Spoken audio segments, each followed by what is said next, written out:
સુરત શહેરમાં ધમધમતા duplicate marksheet કૌભાંડ ઝડપાયું છે। સિંગણપુર પાસે આવેલા જીરકોન કોમ્પ્લેક્સમાં પોલીસે દરોડા પાડી નિલેશ સાવલિયા પાસેથી 137 ડુપ્લિકેટ માર્કશીટ કબજે કરી છે।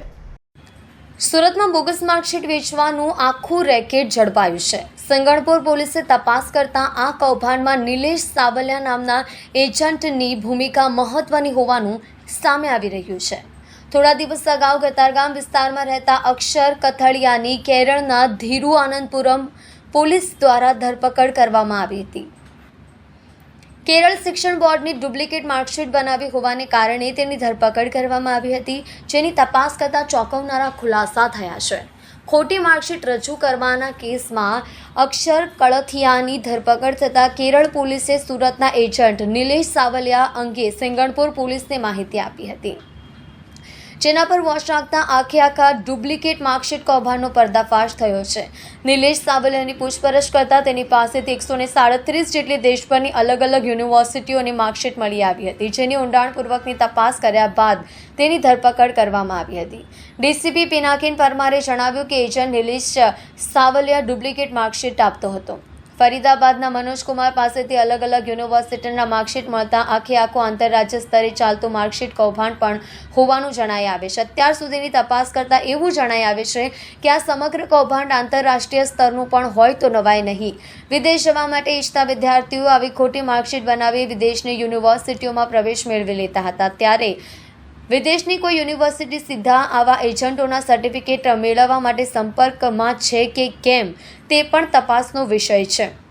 જો એ પ્રકારની માહિતી આપે તો ચોક્કસ કહી શકીએ કે આ આંતરરાષ્ટ્રીય સ્તરનું કૌભાંડ છે। હાલ અલગ અલગ પોલીસ ટીમ બનાવી દિલ્હી સહિત દેશના અન્ય રાજ્યોમાં મોકલવામાં આવી છે।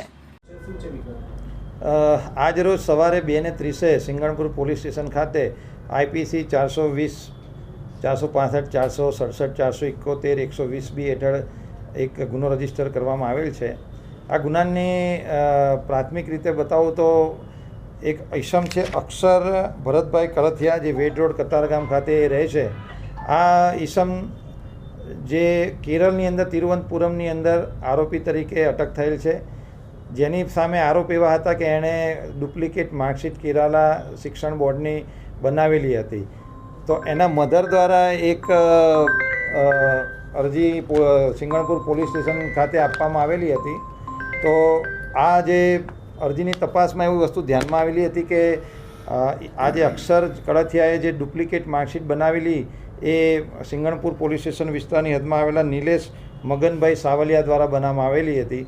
તો અમારા સિંગણપુર પોલીસ દ્વારા આ ઈસમ ઉપર થોડી વોચ રાખવામાં આવેલી કે હકીકત શું છે। તો પોલીસને એની અંદર થોડોક પોઝિટિવ આન્સર મળેલો હતો, જેથી આ નિલેશ મગનભાઈ સાવલિયાના ત્યાં પોલીસ દ્વારા સર્ચ કરવામાં આવેલો હતો। તો સર્ચ કરતાં કુલ 137 જેટલા માર્કશીટ અન્ય પૂરા ભારત દેશની અલગ અલગ યુનિવર્સિટી તેમજ શિક્ષણ બોર્ડની માર્કશીટો એના ત્યાંથી કબજે કરવામાં આવેલી હતી। અને એની પ્રાથમિક પૂછપરછ કરતાં એવી વસ્તુ ધ્યાનમાં આવેલી હતી કે આ અક્ષર કળથિયાને એ જે ખરેખર 12મું પાસ નથી, પરંતુ એને ઉચ્ચ અભ્યાસ માટે ઇટાલી જવું હતું, તો એના માટે એણે 60,000 રૂપિયા આપીને આ નિલેશનો કોન્ટેક્ટ કરી એની પાસેથી આ ડુપ્લિકેટ માર્કશીટ મેળવેલી હતી। પરંતુ વિઝાની પ્રોસેસમાં માર્કશીટને વેરીફાઈ કરવા માટે જ્યારે તિરુવનંતપુરમમાં જ્યારે ગયો ત્યારે ત્યાંના અધિકારીઓને ધ્યાનમાં આવેલ કે આ માર્કશીટ તો ખોટી છે, તો એની વિરુદ્ધમાં ગુનો દાખલ કરી અને અટક કરવામાં આવેલ હતો। પરંતુ આ જે માર્કશીટ છે એ બનાવનાર અથવા એને આપનાર વ્યક્તિ એ નિલેશ મગનભાઈ સાવલિયા હોય, પોલીસે એને અટક કરીને એની સઘન પૂછપરછ કરતાં એની પાસેથી 137 જેટલા બીજા આવા અલગ અલગ માર્કશીટ અને ડિગ્રી મળેલી છે। અને એની પ્રાથમિક પૂછપરછ કરતાં તે બેઝિકલી 2011થી યશ એજ્યુકેશન એકેડમી નામે એક સંસ્થા ચલાવે છે, અને એના દ્વારા 2011થી આ રીતે જે આવા જરૂરિયાતમંદો હોય એ લોકોને ડુપ્લિકેટ માર્કશીટ અથવા ડિગ્રી અથવા સર્ટિફિકેટ એ પ્રોવાઈડ કરતો હતો।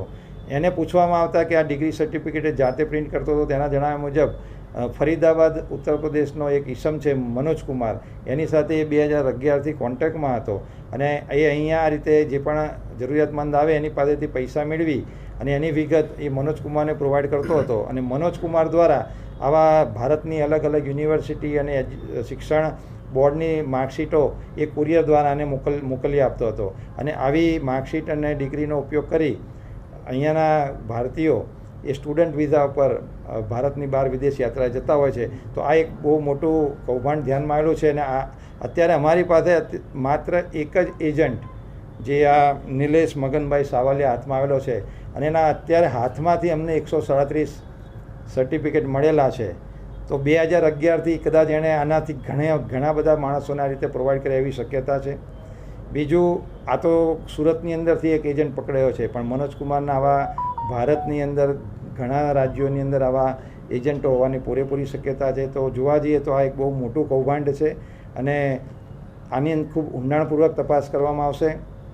જે 137 સર્ટિફિકેટ ને માર્કશીટ મળી છે એમાં સૌરાષ્ટ્ર યુનિવર્સિટીના 24 સર્ટિફિકેટ અમને મળેલા હતા, જેની અમે ત્યાંના વાઇસ ચાન્સેલર મેડમ છે એમની સાથે ડાયરેક્ટ કોન્ટેક્ટ કરીને અમે ઈમેલથી એમની પાસે વિગત મંગાવતા એ કન્ફર્મ થયું કે આ 24 જે સર્ટિફિકેટ છે એ તમામ ફેક છે, એટલે જે સૌરાષ્ટ્ર યુનિવર્સિટી દ્વારા ઇસ્યુ કરવામાં આવેલા નથી.